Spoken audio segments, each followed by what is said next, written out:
a playlist original. The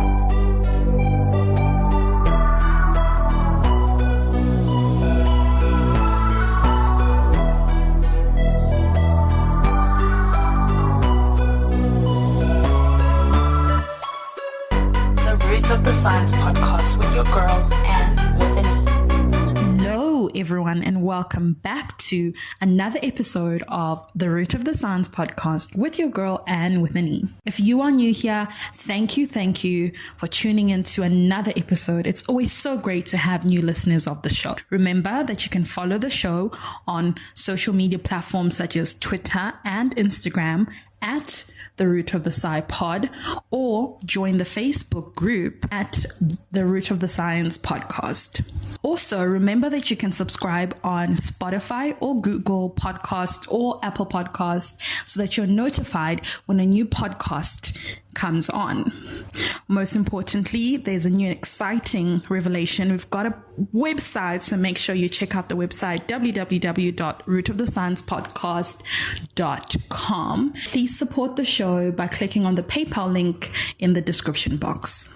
To all of my regulars, thank you so much for tuning in to another episode. It's always so lovely to have you on. Now, let's get into today's episode. My guest today is Kim Ndlovu. Kim is originally from Zimbabwe, but she's currently now based in the United States. Currently, Kim is a PhD student in microbiology at Ohio State University. In this episode, she shares with us her journey to science that includes living in 4 countries. She then discusses her current research projects, the main one involving phage therapy. Kim shares in detail the importance of this work. Tune in as we hear about all of this and, of course, so much more.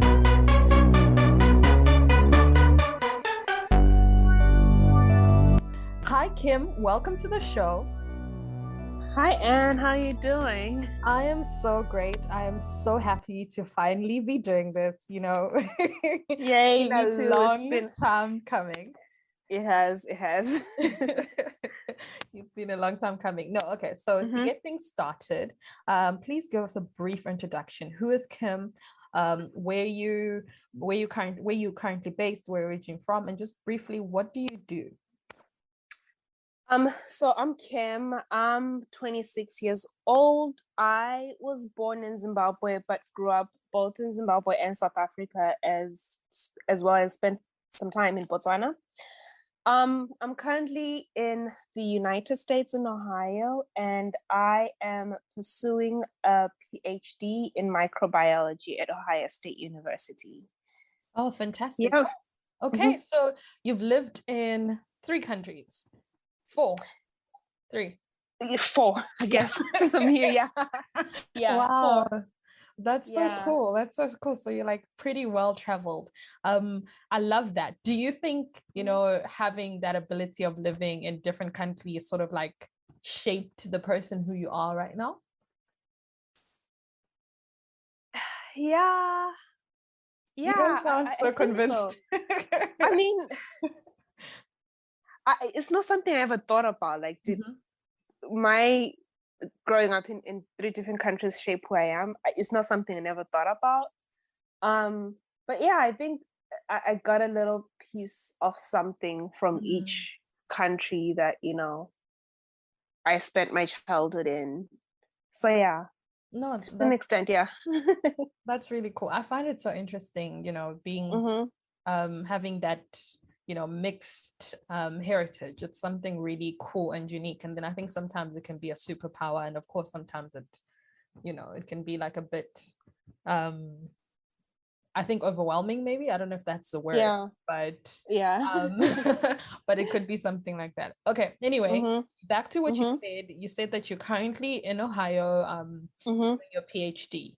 Okay, but apart from you being Miss PhD, you have a life away from the science, right? You mentioned that you love to read, right? So if you had a book club, what would, remember how Oprah has that Oprah book club or whatever? Yes. Yeah. Yeah. So what would your recommendations be, like off the top of your head currently?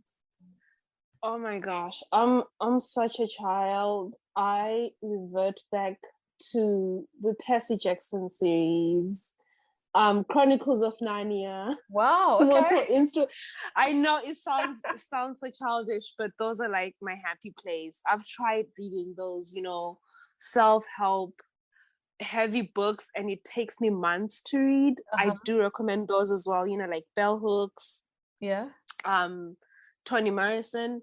But my happy place is with the YA novels that we used to read Mm. growing up. Oh.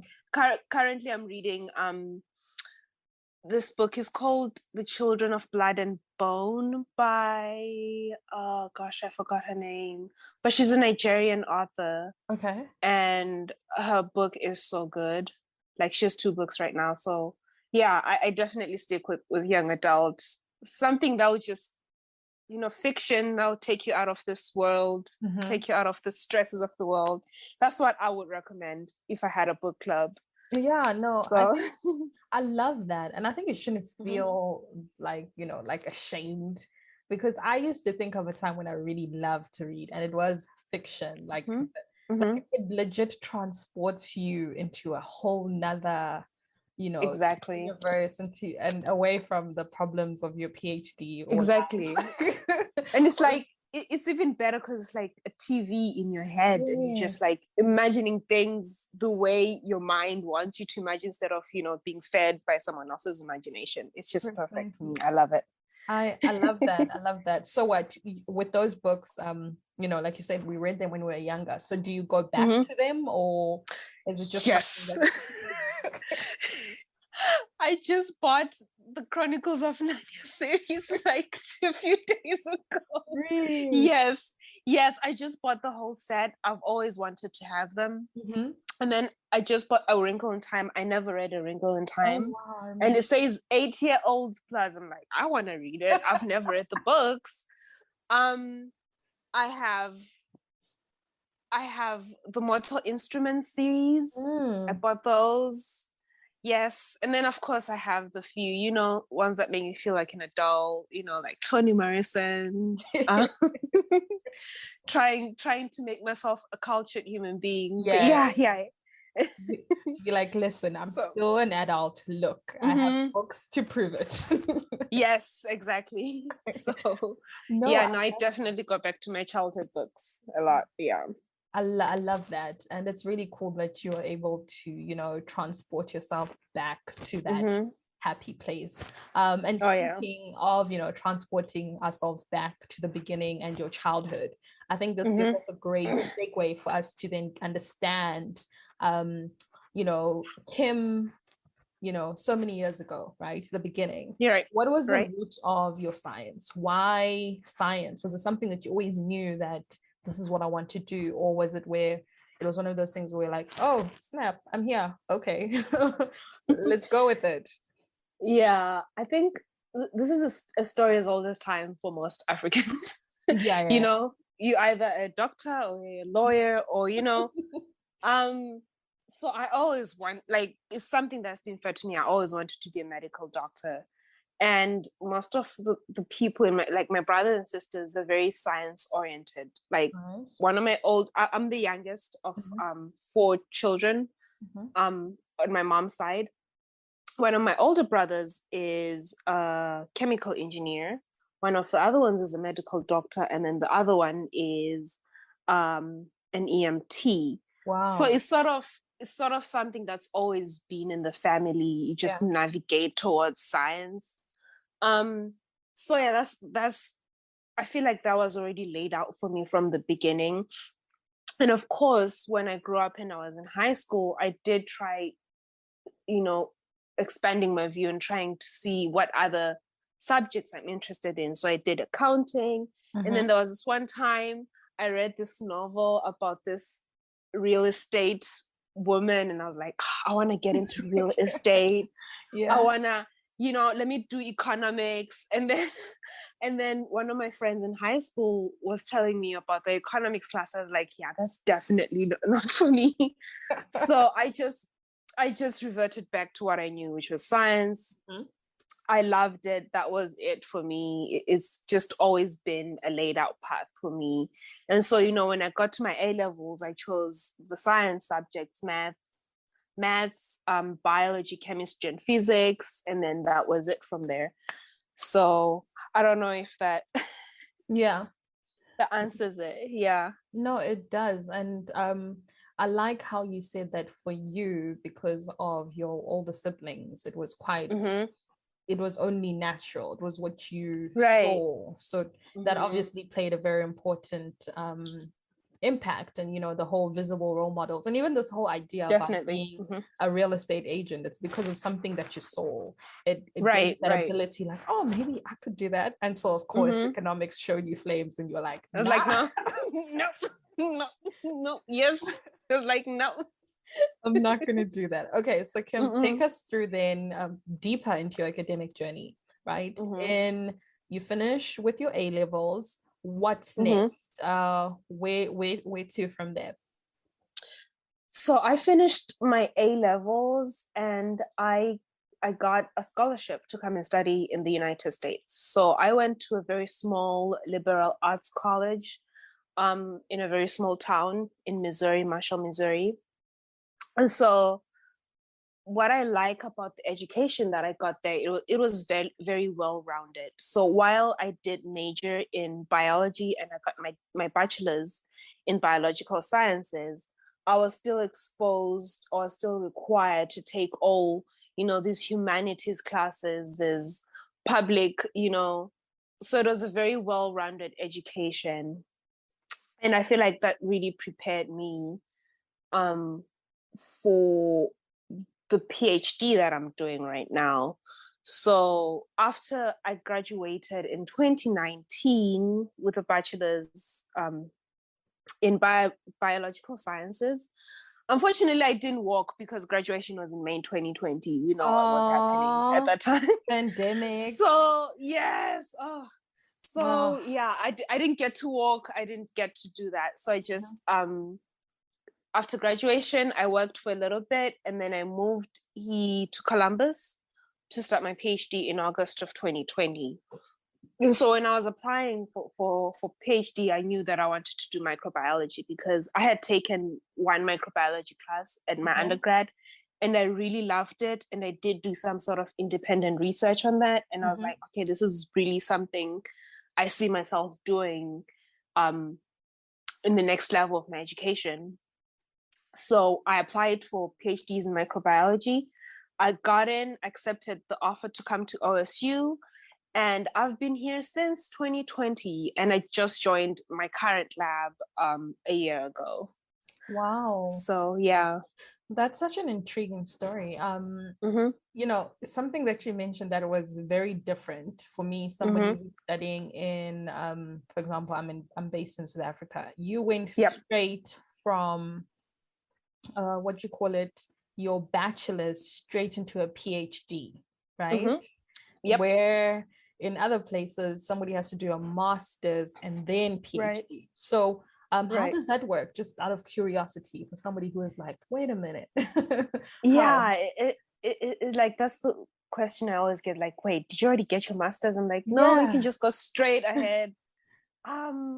I'll be honest with you, that's a system I honestly still don't completely understand, but it's still done. It looks like that's something that they do here in the US. You can just go straight from your bachelor's and do a PhD, and it takes 5 to 7 years or however many years. Oh, but then the funny thing is that if you're someone who did a master's and you start a PhD, it will still take you the same amount of time if you move to schools. It's confusing. I know. Wow, that is quite interesting. But I mean, if you say it takes 5 to 7 years, I suppose it kind of makes up for the masters. Right, that's true. Because given the fact that, okay, typically a research master's, for example, is like 2 years here, and then they give you 3 years, inverted commas, or however long it takes until you finish your PhD. So I suppose the time frame sort of works itself out, but it does. That's really, really interesting. That's really, really interesting in terms of, you know, how things are different. Okay, Right. back to your PhD. You said that you initially you are doing a PhD in microbiology, and you've just Right. changed. I mean, you joined your lab last year, your lab that you're currently at, and you're doing you know, multiple projects or different projects Yep. with them. So would you mind sharing some of the stuff in terms of your research and what you're currently doing? Yeah, sure. So I will preface this by saying that when I came to join like the PhD program, I was very like open-minded about what I could do. So I didn't come in with okay, I want to study biofilm formation in this certain bacterium and then that's it. Yeah. No, I was just like, just put me anything. If I can do proteins, if I can do bacteria, if I can do viruses, whatever. And so after rotations, in the first year for PhD, I chose the labs called the Sullivan Lab at Ohio State University. And I am doing multiple projects. So the main area of study with my lab is looking at ocean viruses. So viruses as in bacteriophages. So viruses of bacteria, that's the main project. At least that's the main idea of our lab. However, I came in, I was really interested in studying the human side of things. So my main project, my main dissertation project that I will be defending in a few years is phage therapy in spinal cord induced gut dysbiosis. Okay. I know it's a mouthful. It's a mouthful. I know. All right, re-listening. Let me break it down. Okay. So phage therapy is bacteriophage therapy. Is using the viruses of bacteria to treat infections, and that has been done. For example, people with cystic fibrosis. I've read a few papers, and with phage therapy, it's more of an experimental or compassionate use right now in the medical setting. It's not approved by the FDA. But, you know, with the advent of antibiotic resistance, scientists are trying to find new ways of treating or killing bacteria. And then we have these natural predators of bacteria that are called bacteriophages that can attack and kill those bacteria. And then the beautiful thing with that is that they can sometimes sort of co-evolve with the bacteria. So if the bacteria evolve to be more resistant to the phages can also evolve, you know, to attack the new resistance. That's the beauty of that. And so my project really wants to implement that in patients with spinal cord injury gut dysbiosis. So gut dysbiosis is an alteration of the gut microbiome. So we know that our gut has a lot of microbes that are very helpful, and it has a certain balance, you know, a certain abundance of certain microbes, and then different compositions and whatnot. And so with dysbiosis, there's an alteration or a change in that in the composition and structure of the gut microbe that sort of shifts it towards a diseased state. So it causes different symptoms like constipation, diarrhea. You know, it causes a lot of problems with that. And so what happens with patients with spinal cord injury, after they get a spinal cord injury, they sever connection between the gut and the brain.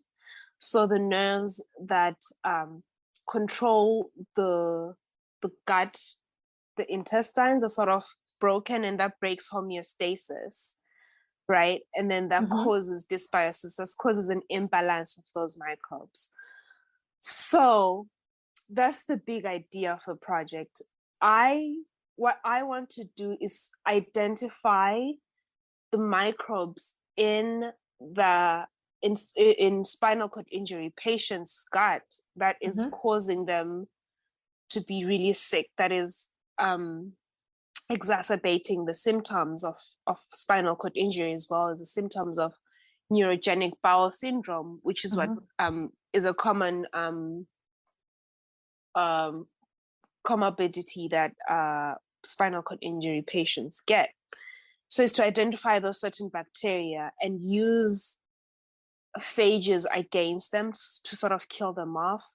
And so this will help alleviate the symptoms of gut dysbiosis in spinal cord injury patients. I hope I explained that perfectly. So that was the first project. Yeah. Wow, that sounds so interesting and such important work that you're doing. So just pardon me before you continue. With these bacteria that you're able to identify, is the thought process then going to be like develop medications out of that? What is the like the big picture in an ideal world when everything works? Yeah, I mean, the big picture is that we use the viruses of this bacteria to actually kill off those pathogenic bacteria in the gut. And the reason we do that is because we have like wherever a bacterial community resides, phages will always be there. So in our gut, we have a gut microbiota, but then we also have phages along with those. So it's a naturally occurring thing. So the assumption is that it's natural. It's not harmful to the human host. So that's the big picture idea. And of course, like there's so many things we have to think about in the scientific community before we even get to that stage. Because we don't completely understand how the gut microbiome works, like the microbe to microbe interactions, the microbe to phage interactions, the microbe to host being us interactions. It's not something that we fully understand. And so of course there's efforts to first understand that, and then we can move on to implementing phage therapy in the gut. Okay, no, I understand. Like you said, it's still a long way, but I mean, just the concept sounds absolutely brilliant, and I think it's really innovative work that you are doing. You have another project. Do you want to talk us through that one? Yes. So the second project is very sort of bioinformatics heavy. Okay.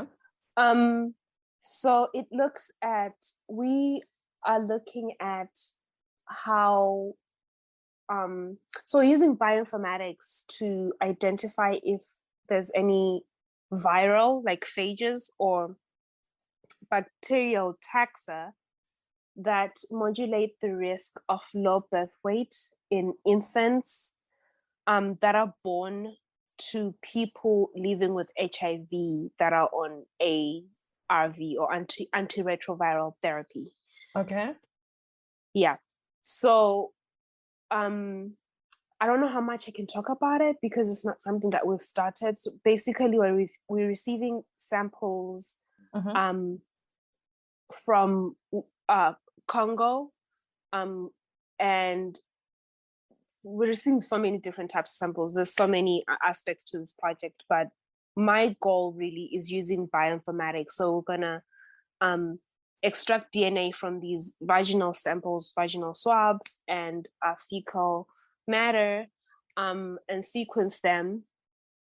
And so just do metagenomic analyses or multi-omics analyses on those to identify any bacteria that modulate the risk of low birth weight in those infants. So it's sort of something we're still working on. It's not a really fully formed project. No, I understand. At least for me, yeah. All right, so yeah, but that's one of my projects. I'm really excited about this one because I remember in my personal essay that I wrote, I was like, I really want to, learn and be able to help the African communities that I come from. Yeah. And so when they presented this project to me, it's like, oh, we're going to be working with people from DRC. And I was like, yes, I want in totally. And so, yeah, so that's one of my other projects. That's really cool. I like what you said about that, you're able to identify sort of yourself. Well, in that, yourself being your African identity. And I was actually having a side conversation with a friend of mine about how sometimes, when one does a PhD, when you're just doing it for the sake of doing it, there reaches a point where it kind of sucks your soul and then you don't know Right. why you're doing what you're doing. Mm-hmm. But I think Yep. if you're able to put yourself, like some part of yourself in it, it kind of makes it like, this is why I'm doing what I'm doing. Definitely. You know? Mm-hmm. And Mm-hmm. I like how you've already, you know, you're already able to have that Right. that The that connection aspect. to home. Yeah. Even Mm-hmm. if it's like you said, like even if it's the DRC and not like Mm-hmm. Zimbabwe or South Africa, but just the mere Mm-hmm. fact that it's Africa, I think that's going to Mm-hmm. make a vast difference in terms of, you know, getting yourself to that finish line, because it's going to have a Right. bigger purpose than just, you know, just the PhD. Because sometimes when it's just PhD, bruh, ooh, girl. Girl. I feel that. Yeah, so I mean, I really like that for you. Mm-hmm. Before you brought this up, I was actually thinking, right, your projects sound really interesting, but they Mm-hmm. sound very different. Do you understand Yes. what I'm trying to say? So Yeah. I'm like, how will you be able to do all of that, like, and keep your sanity? Like, have you thought about that? Like, they're very contrasting, or, you know, like, yeah, talk me through that. Like, have you thought about that? And if so, what are your thoughts on that? I mean, I'll obviously have the main project, which is the spinal cord injury project. That's going to be my main point of focus. This is a side project, and what that means for my PIs and my core PIs is that they can put someone else in if they come in, right? So yeah, I mean, so far I've been doing fine with both. I'm actually working on another. I have 3 projects, Oh but that my one's gosh. almost wrapped up. I'm Okay. about to be like done with it. Yeah. It's worked out well, fine so far. I'm able to like divide up my time and focus on one project during the week and still maintain a personal life. Okay. You know. Right. Another thing, like I have a really, really awesome postdoc working with me on the other side project. So I'm learning more from her as I go along. That will help as well with my main project. So really, while they're not really connected, they're both kind of contributing towards who I want to be when I'm done in 5 years, or what I want to have learned by that time. So yeah, girl, all I can say is good luck. Like, I do not want to be you. Wish you all the best. Thank But you. I mean, like you said, that it's, you're not just doing it. What I like is that you're not just doing it for the sake of doing it. Like you said, even with this one, you are learning skills that are going to be useful for you in the future. Right. You know, and a part of me, my logical brain is like, okay, no, you've got 5 years to do this. So I'm just thinking, like, because like I said, in my head, the math was not mathing. I was like, how is she gonna do all of this? And then I was like, okay, no, maybe, you know, again, if we look at it in terms of people who do a master's and people who do a PhD, you know, you do a project for your master's that's a little bit different with some people to your PhD. So I think in my head, I'm making it make sense in that way. Yeah. But I also understand what you said, that also that somebody could come in for that other side project. And take over, and take over. All right. So as we move along, you know, we spoke about the pandemic, you missing your grad and whatnot, but I mean, now the pandemic is slightly easing down, you know. So I wanted to ask you, you were of course in a foreign country, you know, and most international students were not able to, you know, come back home or etc. So how did you manage that time for you during that peak, you know, that season, and being away from home and all of that stuff? So I tend to immerse myself in my work a lot. So during peak COVID, which was around February to May February to to June of 2020, I was working. So I had to work like, for a few months for a move here to make money for my move to a completely different state. So I immersed myself in my work. That's how I managed. And for me, because I was an essential worker at that time, for me, it's sort of still, I wasn't really in quarantine or sitting at home. I still had to go to work. So to me, it was sort of, it wasn't normal, but it was sort of, okay, I still have to, I'm still responsible for something. And then I came here, I started my PhD, then I was immersed in classes and rotations and reading. So it was sort of like I had to push through even if the pandemic was raging outside. Yeah. But I guess the one thing I really struggled with was the personal life sort of part at peak pandemic, because I moved to a new city, I moved to a new town, and you want to meet friends and you want to meet people that are going to be a support system during a PhD. I didn't do that until, like you said, it started easing down. I missed some of my closest friends just this year. So it's been like almost a year before I had like someone to support me emotionally and mentally that were in the same city as I was. So that was really the hard part as well. Yeah, I can imagine. But of course, I talk to my mother every day, keeping each other accountable, so that really helped, being able to talk to my mom every day.